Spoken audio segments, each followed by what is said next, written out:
Rural India 365 use फर्क पड़ता है हिंदी में सभी प्रकार का समाचार के लिए बने रहें। श्रीमद् भागवत कथा के सप्तम दिवस पर महाराज श्री ने महाराज शरद पूर्णिमा में भगवान गोपियों के संग महाराज के जीव और परमात्मा का मिलन था। कृष्ण रुक्मिणी विवाह एवं श्री कृष्ण की बाल लीलाओं का सुंदर वर्णन भक्तों को श्रवण कराया। कथा के सप्तम दिवस पर भारी संख्या में भक्तों ने महाराज जी के श्रीमुख से कथा का श्रवण, रासलीला का भव्य आयोजन, मोरकुती और शंकर लीला किया गया।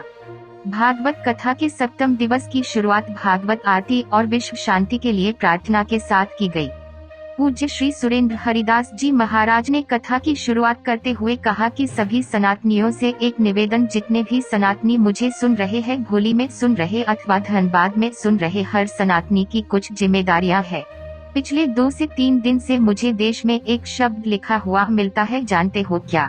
मेरा कचरा मेरी जिम्मेदारी। इसका मतलब तो आप समझ ही गए होंगे कि हमारा कचरा हमारी जिम्मेदारी।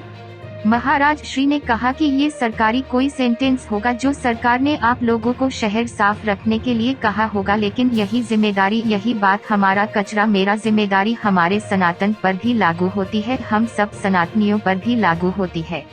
हम लोगों ने जो कचरा मोडनेस के नाम पर अपने यहाँ इकट्ठा किया है वो हमारी जिम्मेदारी है। अपने बहन बेटियों को इन कचरे से बचाने के लिए ये हमारी जिम्मेदारी है। अपने बच्चों को बुरे कल्चर के कचरे से बचाने की ये जिम्मेदारी हमारी है।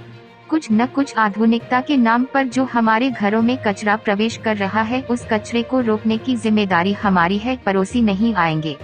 आप कितने भी मॉडर्न हो जाइए, लेकिन अपने संस्कार को कभी मत भूलिए, अपनी संस्कृति को कभी मत भूलिए। देश में विदेश में जहाँ भी आप लोग रह रहे हो, हमें हमारी संस्कृति, हमें हमारे भारत के सम्मान को ऊंचा करना है, हमें हमारी रीति रिवाज को आगे बढ़ाना है।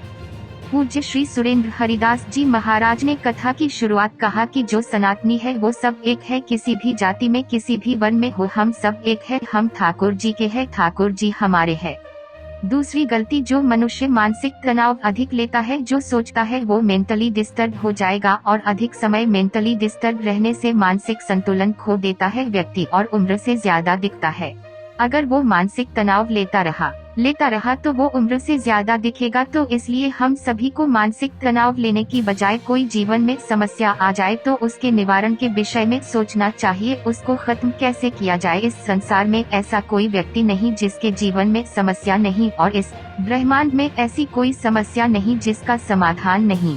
तो आपको समस्या के बारे में नहीं सोचना है। अगर आप समस्या के बारे में सोचेंगे तनाव होगा, समाधान के बारे में सोचेंगे तो माइंड तीव्रता से काम करेगा। तीसरी बहुत महत्वपूर्ण बात है, और युवाओं के लिए स्पेशल, आज के युग के लिए तो रामबाण इलाज है। ब्रह्मचर्य हमारे लिए महत्वपूर्ण है। जितना हम ब्रह्मचर्य का पालन करेंगे उतनी ही हमारे चेहरे पर चमक, बुद्धि में तीव्रता और आयु जीने की क्षमता हमारी और बढ़ती चली जाएगी। जिसका ब्रह्मचर्य सुरक्षित नहीं है वो जल्दी वृद्ध होगा, वो जल्दी मृत्यु को भी प्राप्त होगा।